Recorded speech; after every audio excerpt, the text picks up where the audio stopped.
Hello Bristers, gue cuma mau ngingetin, jangan lupa subscribe YouTube gue, nyalain notifikasi belnya nih di sini, dan juga follow Instagram gue, linknya ada di sini. Biar kalian selalu update dengan apa yang terjadi di channel gue sama Instagram gue. So, happy watching, enjoy, bye-bye. Hello Bristers, balik lagi sama gue AP alias Albert Putra. Welcome back to Ruang Jeda. So hari ini gue akan ngobrol-ngobrol santai sama the one and only Bro Tama. Hello. Nah, sesuai yang gue bilang tadi, gue akan ngobrol santai sama Bro Tama. Nah sekarang nih topik yang akan kita bahas itu lebih ke arah bisnis. Bristers paling suka nih kalau ngomongin bisnis nih. Cuan. Cuan is life. Kalau cuan is life jadi inget Bro Evon gue. Telepon banget tuh kalau cuan is life. Bro Evon kapan kesini bro? So, Bro Tama, nih dari kemarin kan gue sampai dengerin live lu, gue sampai dengerin secara nggak langsung Instagram lu kan cukup terstruktur ya bro ya. Gue perhatiin nih lu lagi gembar-gembor banget soal kehidupan bisnis offline to online.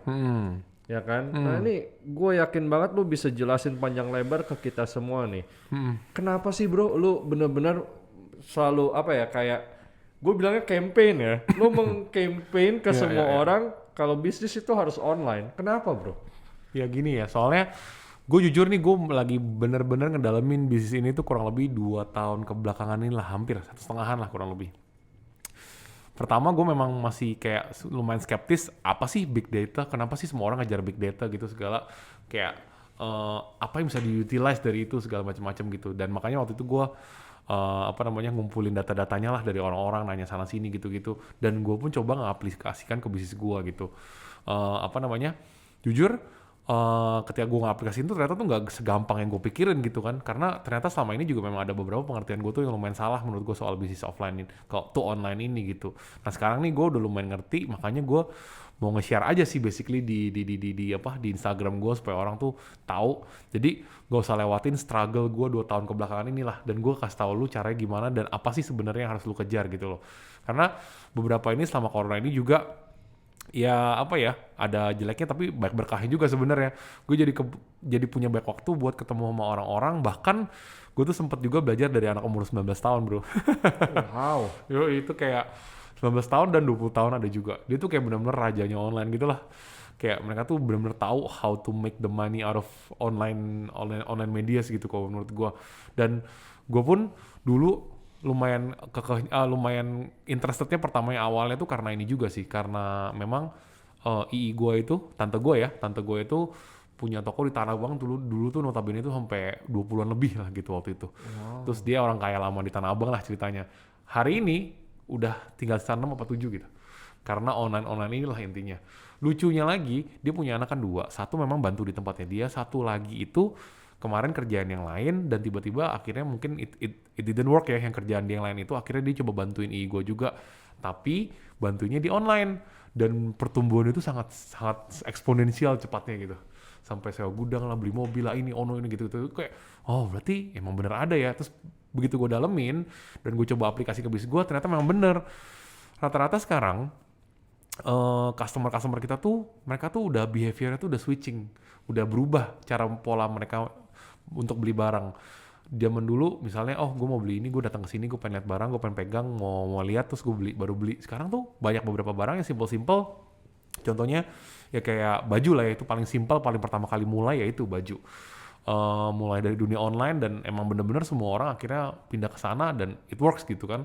Nah terus di industri gua contohnya lebih ke material buildings misalnya. Terus kayak gue pikir dulu tuh gimana gue caranya ini besi gue gede segala jual online apa gitu kan, gue pikirnya udah pusing, udah bodo amat kan. Terus ternyata gue lihat beberapa teman-teman gue yang coba di platform-platform marketplace, mereka works like lumayan oke banget gitu. Kayak gue lihat di Tokopedia dia transaksi 2000 transaksi sebulan.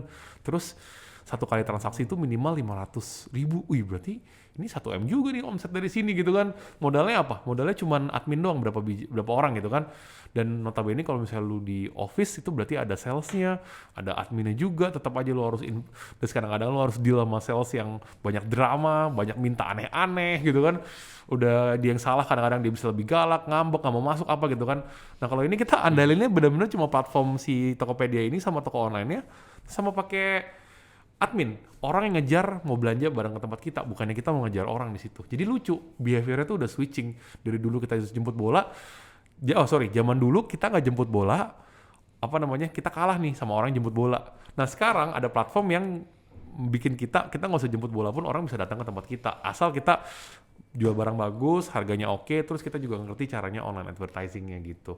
Jadi gue lihat tuh memang orang udah switching behaviornya. Contohnya lagi misalnya, sadar gak sih sekarang lu kalau misalnya mau GrabFood atau GoFood, lu tuh kadang-kadang buat beberapa orang-orang kantoran nih, gue lihat temen-temen gue lah misalnya, mereka tuh beli makanan bukan yang mereka mau makan loh. Mereka beli makan, hari ini ada promo apa sih gitu.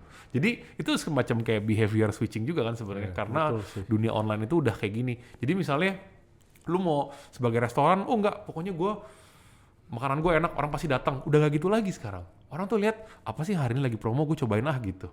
For the sake of cobain aja gitu. Kan promo anyway kan mereka juga dapat diskon kan daripada harga normal. Jadi sekarang tuh udah benar switching dan kita sebagai pebisnis harus coba ngeliat ke sana. Makanya gue tuh benar-benar mau emphasize karena gue lihat dunia itu udah berubah banget gitu. Jadi jangan sampai lu ketinggalan keretanya lah gitu. Karena ini benar-benar industri online ini kan sebenarnya kalau lu lihat Gojek itu kan kalau nggak salah mereka tuh 2013 atau 2014 lah. Kurang lebih baru mulai boomingnya tuh di 2015 ke atas sebenarnya. Jadi industri itu masih benar-benar baru banget nih. Maksudnya masih baru banget lahir gitu. Ini baru 6 tahun kan kurang lebih. Jadi jangan sampai lu nggak mau pindah, lu nggak mau belajar, lu nggak mau tahu, akhirnya lu ketinggalan kereta. Karena ini 6 tahun nih masih ada waktu untuk lu keep up gitu kalau menurut gua. Tapi kalau let's say industri udah mature banget ya lu paling cuman either lu survive atau lu cuma jadi customer-nya doang gitu kan, kayak gitu doang. Jadi kan udah sayang kalau kayak gitu. Jadi ini saatnya lu nih bisa berlomba-lomba untuk naik ke atas gitu bro. Makanya gue mau coba-coba supaya semuanya bisa tahu lah gitu. Ini Bro Tama aja usaha besi bisa jualan online. Iya betul. Kalau kalian jualan barang-barang kecil Bristers di rumah bisa banget ya bro. Bisa banget, benar bisa banget. Yang penting lu ngerti aja. Dan gue kan di dalam live gue pun kan kalau lu liatin konten gue itu, gue kasih lihat tuh ya ini belum jadi industri yang fix ya, tapi gue lihat nih ke depannya akan kayaknya ini jadi begini nih kemungkinan besar gitu loh. Jadi lu bisa adjust gitu, bisa tahu kalau jadi seperti ini gue harus ngapain dari sekarang. Contohnya pastinya semua industri beda-beda ya. Memang ada beberapa industri yang pasti belum bisa di-online kan, karena memang mungkin jenis industrinya atau enggak misalnya atau enggak misalnya infrastruktur untuk teknologinya belum siap, itu juga ada kayak gitu, atau enggak memang marketnya belum siap gitu. Jadi memang beberapa juga kalau lu paksain online nggak bisa, tapi untuk beberapa industri, apalagi kalau yang berhubungan dengan FMCG, terus service, itu bisa banget sih kalau menurut gua. Jadi pasti bisa. Wow bro, tadi bolak-balik Bro Tama nih bilang nih, kalau ngerti ya, boleh nggak lo ngertinya lu nih dijabarin nih, dijelasin ke Bristers biar kurang lebih mereka juga dapat gambaran. Oh, how to start an online business kalau begitu. Ya. Pertama banget ya, kalau menurut gua kan untuk start online business pasti lu harus punya sesuatu yang lu post atau lu buat sebagai konten untuk di itu. Pertama lu harus punya konten dulu. Konsepnya lu mau bikin seperti apa nih? Kalau lu termurah kah, lu terunik kah misalnya, atau enggak barang lu nih barang khusus apakah? Jadi lu harus ada semacam brandingnya dulu yang lu mau bikin di dalam itu. Ya kalau misalnya memang lu simply di dalam industri yang nggak perlu branding, misalnya perlu yang perang harga doang, ya lu mau nggak mau harus perang harga paling murah. Terus lu harus benar-benar bisa fokus. Gue ntar mau jadi paling murah dan gue harus siapin budgeting marketing plan gue untuk dapetin orang-orang yang cari barang murah gitu. Kan berarti itu doang branding. Kedua lu harus siapin, kalau menurut gue ya ini penting banget, karena beberapa dari follower gue udah cerita nih, karena gue coba apa ya, mini riset, gue ngembangin mereka berdua, bukan berdua doang, ada beberapa orang, siapa yang nggak berani bayar ads, siapa yang berani bayar ads, dan ternyata memang bener kalau lu bayar ads di dalam marketplace itu lu bisa make money dari sana, lu lebih bisa make money walaupun harga lu lebih mahal daripada kompetitor lu. Lucunya begitu tuh, gue juga gak ngerti, itu algoritma marketplace lah ya, gue juga gak ngerti, belum terlalu sampai sana gue. Cuma intinya lu harus siapin tuh marketing plan lu. Idealnya sih sebenarnya lu harus siap tuh untuk 1 tahun untuk brandingnya lu. Lu udah siapin runway 1 tahun, bulan ini gue mau ngapain, bulan ini gue mau ngapain, bulan ini gue mau ngapain. Ya nanti memang pasti kan namanya bisnis kan dinamis ya, pasti berubah-berubah tuh. Cuman at least lu udah ada kerangkanya buat lu eksekusi itu kayak apa aja Udah gitu kan. Udah ada ya. planning, master plan-nya udah ada gitu. Jadi lu harus siapin, dan kalau bisa sih siapin dananya juga. Memang kalau lu nggak bisa 1 tahun ya udah lu siapin 6 bulan minimal. Jadi at least lu untuk breakout keluar nih, lu nih siapa, kasih tau ke customer lu gitu loh. Nah, itu tuh penting banget menurut gua di marketplace kayak social media kayak. Nah, terus berikutnya setelah lu udah marketing plan, lu mulai deh. Lu tentuin lu mau mulai dari social media atau lu mulai dari marketplace atau lu mulai dari mana. Karena beberapa follower lu misalnya dari social media dan marketplace itu behaviornya beda. Terus level of intelligence-nya juga kadang-kadang suka beda. Makanya kadang-kadang kayak social media lu nggak bisa nuntut conversion sales. Misalnya lu dengan buang marketing segini, lu dapat uang segini. Itu nggak bisa kalau di social media menurut gua. Agak susah dipertanggungjawabin ya, karena data analisis lu pun nggak terlalu menarik kalau menurut gua di social media lu untuk jual kayak gitu. Jadi kalau misalnya lu mau ada conversion sales, which is berarti lu harus pakai Google Ads, kalau nggak Tokopedia Ads yang di marketplace atau Shopee Ads kayak gitu-gitu. Itu biasanya mereka bisa kasih analitik datanya. Ada bouncing rate-nya misalnya kayak, nih orang nih kalau gua kasih ads begini, orang masuk langsung keluar atau dia lihat dulu nih beberapa lama nih dia muter-muter. Nah, itu tuh ada tuh bisa kasih data-data begituan. Oh, wow. Kalau Google Ads gitu-gitu. Nah, makanya lu bisa analisa di situ. Okay. Oh, ternyata follower gue nih suka konten yang gue makan kayak orang gila daripada yang gue makan cantik. Ya, kayak gitu kan. Pas gue makan cantik orang nggak tertarik, langsung tutup, langsung bye-bye. Gue makan orang gila, dia orang ngeliatin terus sampai gue selesai. Nah, yang kayak gitu-gitu tuh bisa ada analisanya tuh, guys. Nah, jadi lu harus benar-benar ngerti tuh, lu mau di mana nih lu pertama kali ininya lah, exposure-nya gitu. Makanya kenapa gue mulai di Instagram, karena menurut gue algoritmanya Instagram itu lebih make sense daripada YouTube dan lain-lainnya gitu kalau menurut gue. Okay. Nah, karena behavior-nya pun berbeda, dan menurut gue konten gue itu sifatnya lebih cocok di social media seperti Instagram ketimbang YouTube. Nah, TikTok nih beda lagi nih. Sebenarnya TikTok juga menarik tuh untuk semua orang. Menurut gue algoritma TikTok tuh paling simple, paling gak materialistis, dan paling gak komersial kalau menurut gue. Lu simply make it sering ngepost, terus udah gitu konten lu menarik, terus orang suka banget, langsung bisa muncul di mana-mana. Biasanya kalau misalnya Instagram masih agak susah sih menurut, setahu gue. Jadi gue nggak tahu tuh algoritmanya agak beda soalnya, karena lu lebih, kalau perhatiin sama pandemi nih banyak artis dadakan dari TikTok semua soalnya. Betul. Karena algoritma mereka tuh lebih gampang kayaknya untuk exposure ke orang-orang ketimbang yang namanya Instagram gitu-gitu. Karena mungkin ini juga kali ya.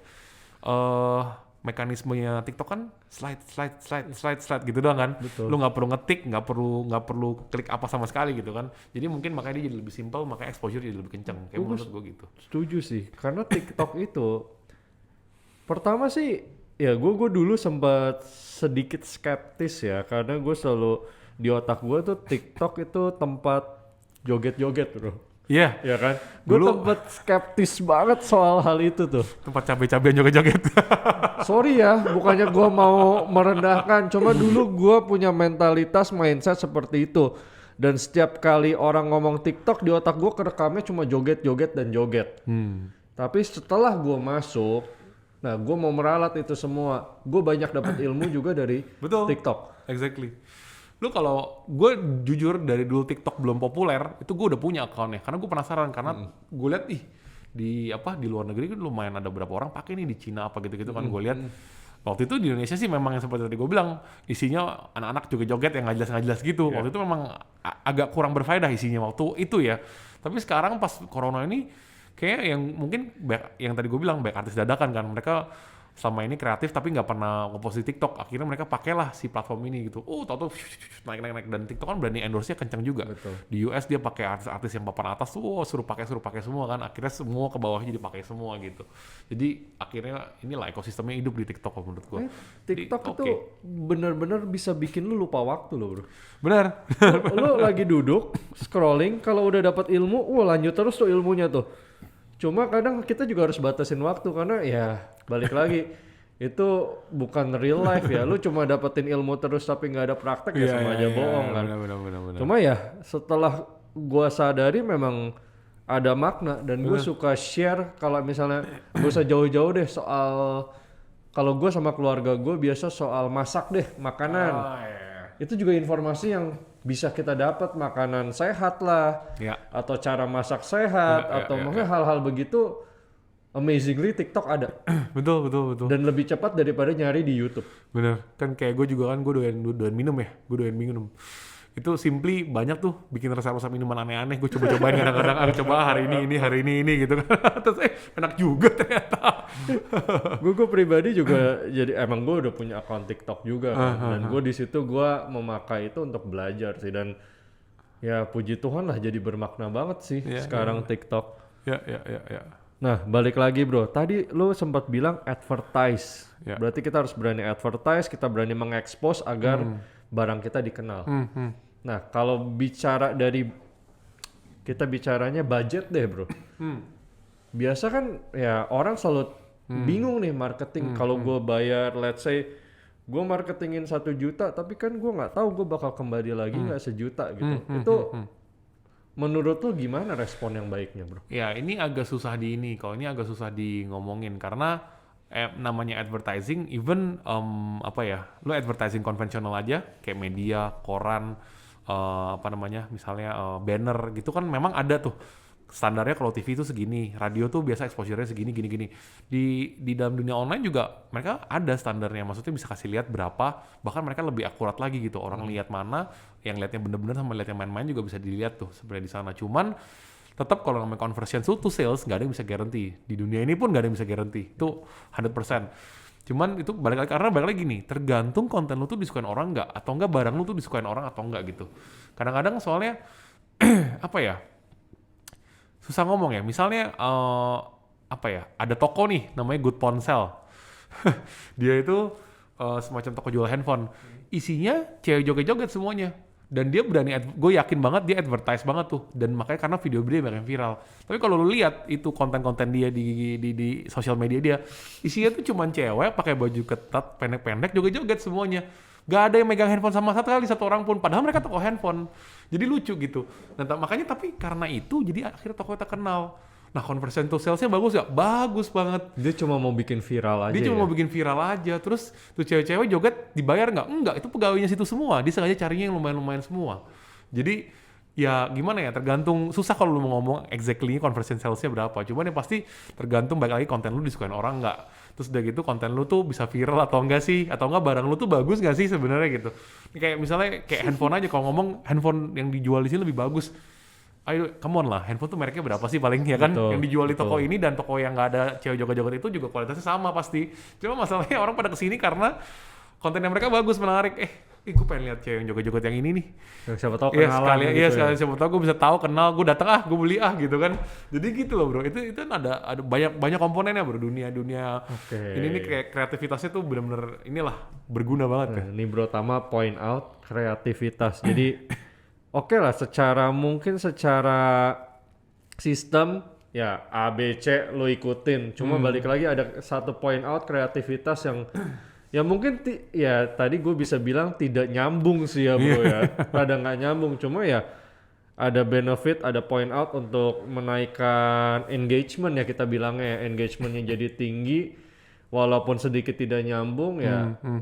Selama itu tanda kutip positif ya, sama mendapatkan ketujuan intinya tanpa merugikan orang lain ya nggak ada masalah mungkin ya. Iya, tapi ya anyway kalau kita ngomong positif ya kadang-kadang ya ini cara ya, pandang sih bro ya. Cara pandang betul, dan ini juga nggak tahu nih terserah mau diedit apa enggak ya. Cuma kalau lu lihat website, ada satu website tuh namanya Hype Auditor, lu bisa lihat ya. Oke. Konten di Indonesia yang paling sering banyak diakses itu adalah porn. Kalau lu lihat, lu bisa lihat bro, top 50 bro, itu sosial media di Indonesia di Instagram yang sering dibuka orang itu porn. Jadi makanya ya mungkin si orang itu tahu kali ya, atau orang-orang yang bikin konten soal yang aneh-aneh itu tahu, oh ini memang paling disukain orang banyak. Jadi untuk early exposure pertama kali, gampang lah gue buat ini supaya viral. Jadi at least gue dapat nama dulu, ya kan.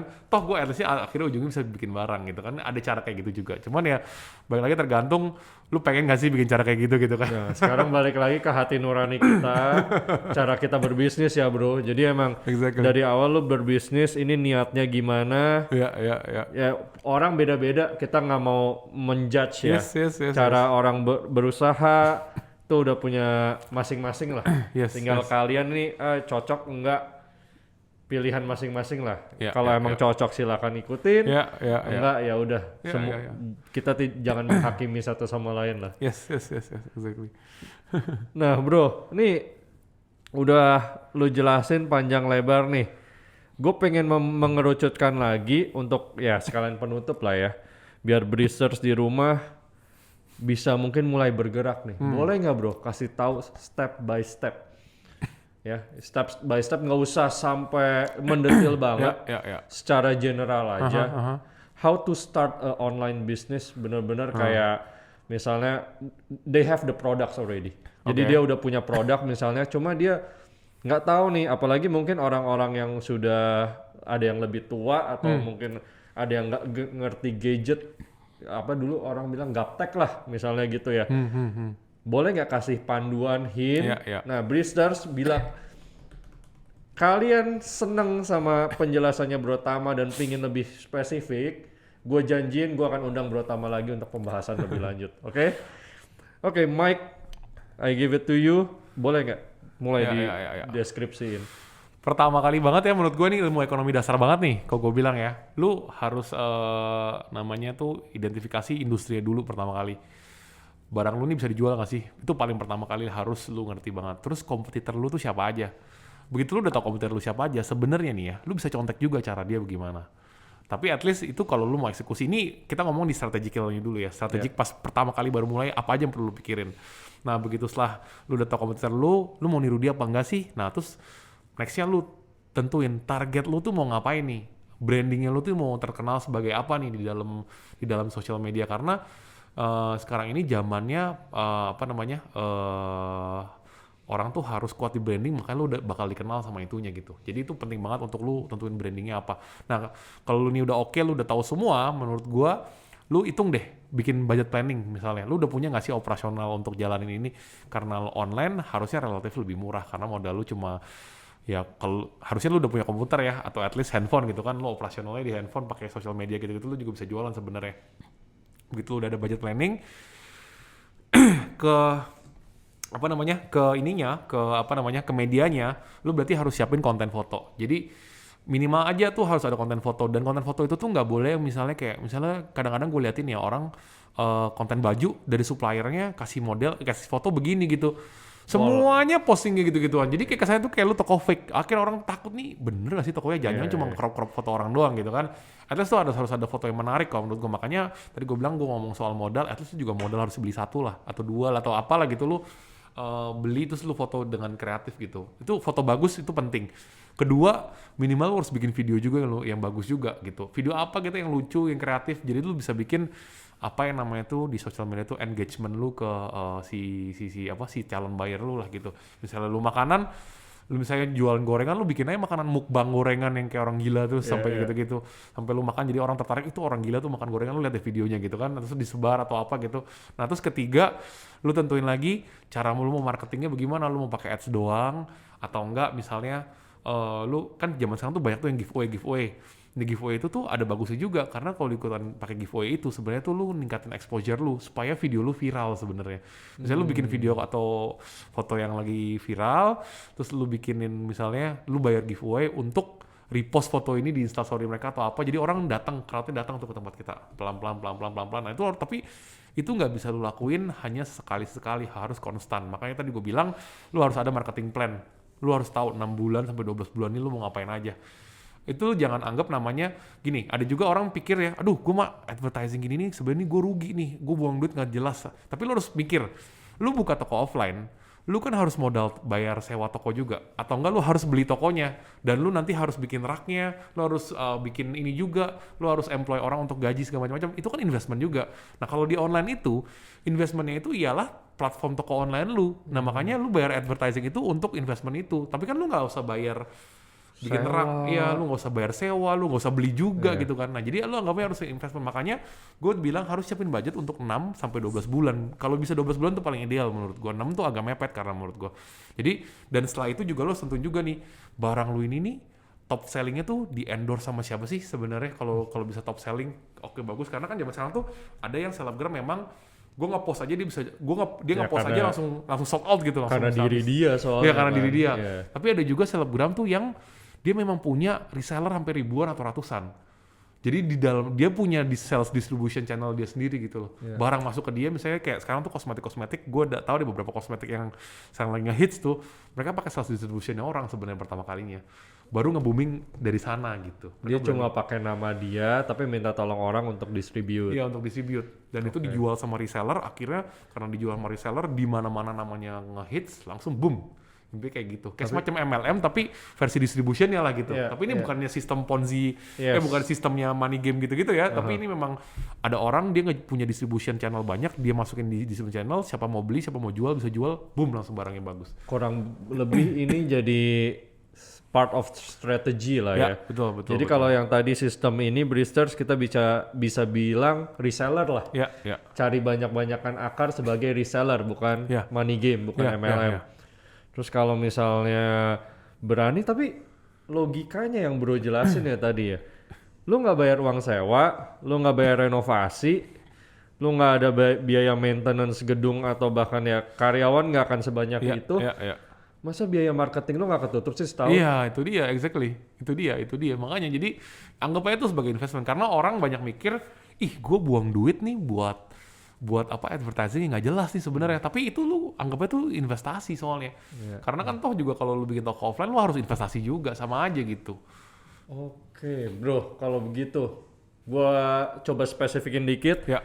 Lo bilang tadi advertise ya, terus harus gencar sampai 12 bulan. Ya. Oke.